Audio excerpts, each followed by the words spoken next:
Halo para pecinta catur Indonesia, kembali lagi di Tarigan Catur Channel. Kali ini Tarigan Catur akan menampilkan pertandingan menarik dari International Master andalan Indonesia, yaitu Joseph Theophilus Taher, yang mengikuti turnamen Katara Online Chess Tournament 2020.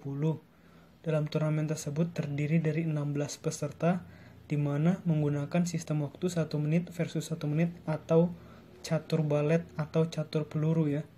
Ini merupakan pertandingan yang menarik untuk diulas karena memang dalam turnamen 1 menit versus 1 menit sulit ya bagi pemain sekelas International Master dan Grandmaster sekalipun untuk menemukan langkah-langkah terbaik dalam menjalankan buahnya. Jadi patut untuk diulas. Oke. Selanjutnya Tarigan Catur akan menampilkan pemain-pemain mana saja yang ikut dalam turnamen ini, dalam turnamen Katara Online Chess Tournament 2020. Pemain itu ialah ada Magnus Carlsen, ada Ali Reza Firoza, ada Mamedov, ada Haik Martyr Sroyan, ada Ali Reza Firoza, ada Sian Sargisan, ada Joseph Taher sendiri, dan Daniel Naroditsky, serta beberapa pemain lainnya ya. Pada turnamen ini, Joseph Taher harus mampu menang dengan Grandmaster Sian Sargisan. Dengan kemenangan tersebut membuat Joseph lolos menuju perempat final dan dirinya harus menghadapi Daniel Naroditsky yang merupakan seorang Grandmaster. Nah, pada babak perempat final ini, walaupun Joseph Taher sudah berjuang semaksimal mungkin, namun harus mengakui keunggulan dari lawannya dengan skor 4-7 dalam 11 pertandingan balet yang dipertandingkan, sehingga harus merelakan Daniel Naroditsky untuk lolos lebih jauh hingga akhirnya menjadi finalis dalam turnamen ini setelah takluk dari Magnus Carlsen ya.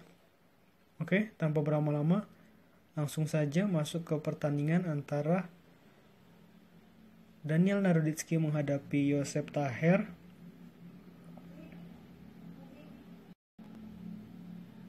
Di mana Joseph Taher menggunakan catur buah putih dengan menggunakan nama akun IM Joseph 2013, sedangkan Daniel Naroditsky dengan catur buah hitam dengan nama akun Lichess GM Rebecca Harris.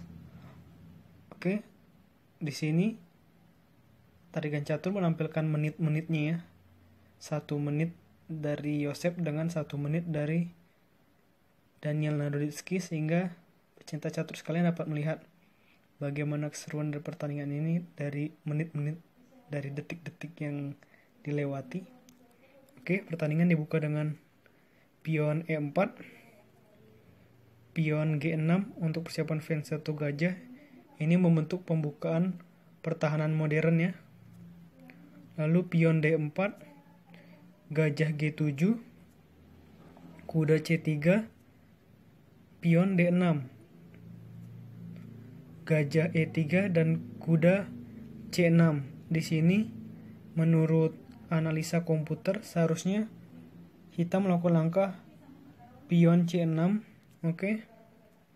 Kuda C6, lanjut pion F3. Nah, biasanya dalam pembukaan ini jika seseorang melakukan langkah pion F3, lebih dari 75% kemungkinan bahwa pemain tersebut akan melakukan rokade sayap menteri ya, atau rokade panjang,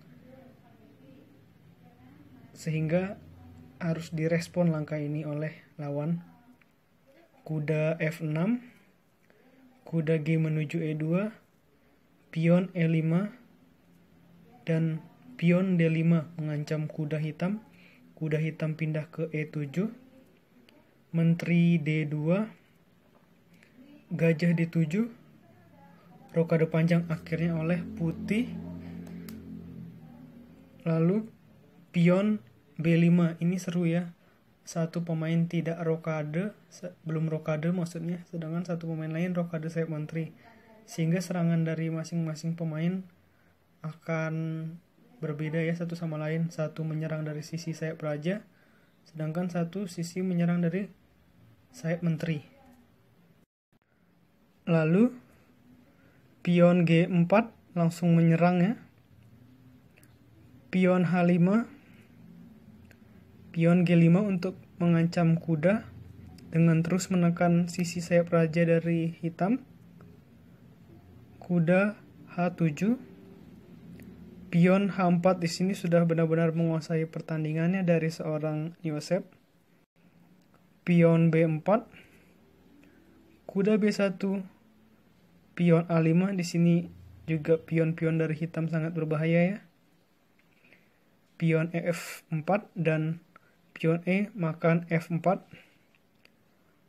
Kuda makan F4. Rokade pendek oleh hitam. Gajah E2, pion A4. Lalu gajah D4. Di sini untuk merusak struktur formasi dari pertahanan hitam ya, yang mengutamakan gajah hitam sebagai pelindung raja. Pion A3, gajah makan gajah di G7. Raja makan gajah di G7. Pion B3, menteri B8. Lalu di sini gajah pukul pion di H5 untuk merusak struktur pion dari hitam ya. Pion makan gajah dan kuda makan pion skak. Terus raja berpindah ke H8. Oke. Kita lanjutkan. Menteri D4 skak. Pion F6. Pion makan pion di F6. Kuda G6. Benteng D menuju G1. Di sini dengan tempo mengancam kuda. Dan di sini hitam punya balasan yang cukup kuat dengan kuda E5 di sini menutup akses menteri putih untuk langsung atau menyerang secara tidak langsung dari raja hitam. Benteng G7. Mungkin di sini ada opsi untuk menumpuk benteng, namun kita lihat dalam pertandingannya. Menteri E8, menteri D1, kuda makan pion di F6, benteng G5. Nah, ini dia langkah yang cukup harusnya membuat Yosef kesulitan ya. Namun di sini Yosef pintar. Di sini kan Yosef dalam posisinya adalah menteri ditekan dan kuda putih ditekan 3 kali oleh buah-buah hitam, yaitu kuda hitam, gajah hitam, dan menteri hitam. Di sini dengan cerdik Yosef melakukan langkah kuda makan kuda yang ada di F6 dengan tempo mengancam menteri, sehingga di sini hitam lebih memilih langkah benteng makan kuda dan menteri D4. Di sini pentingnya langkah ini dilakukan, di mana langkah ini membuat menteri mengancam raja secara tidak langsung, sekaligus mengancam pion yang ada di B4. Gajah D7, menteri pukul pion yang ada di B4. Menteri F7, kuda D2, benteng F2, menteri C3, dan benteng F8. Di sini menumpuk kekuatannya, di sini menumpuk kekuatan di petak F. Lalu benteng H menuju G1, benteng E2, menteri G3 dan menteri H7. Raja menuju D1, di sini mengancam benteng hitam dan benteng makan kuda yang ada di D2. Raja makan benteng yang ada di D2 dan skak, benteng skak garpuan kepada raja dan 2 benteng. Ini menjadi menarik ya. Oke, di sini kita lihat ya, kan Kuda mengancam garpuan ya terhadap raja dan 2 benteng. Coba kita gambarkan seperti ini.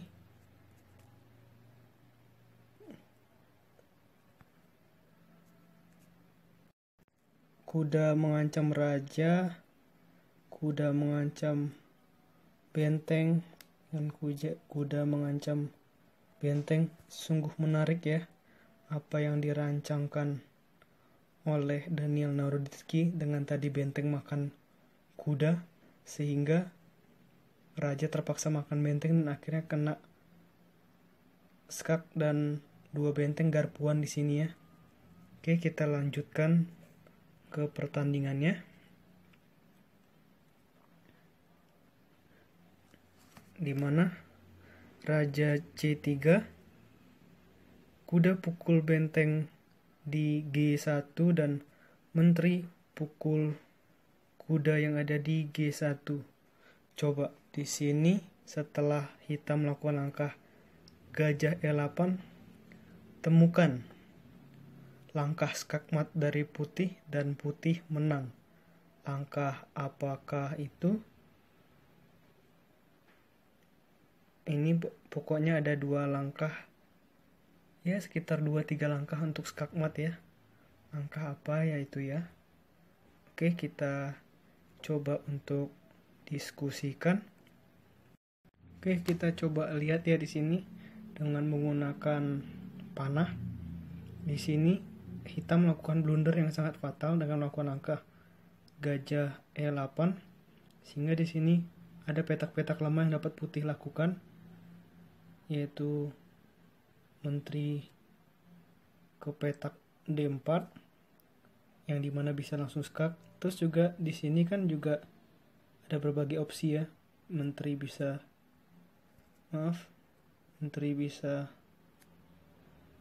benteng, terus di sini juga menguasai petak G1 ya.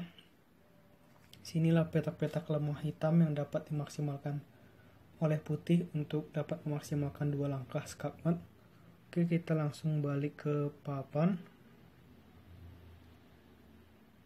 dimana di sini betul putih melakukan langkah menteri D4 skak, tak ada daya lagi dari hitam, sehingga hitam hanya bisa melakukan langkah benteng F6.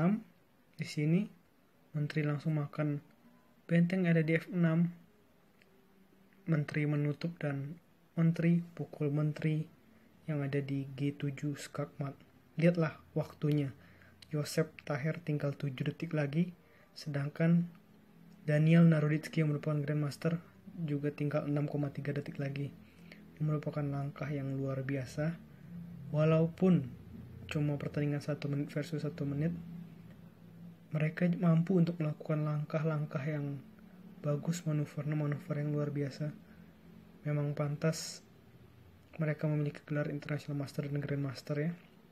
Oke, menurut Tarigan Catur, konten kali ini cukup. Nantikan konten-konten selanjutnya tetap di Tarigan Catur Channel.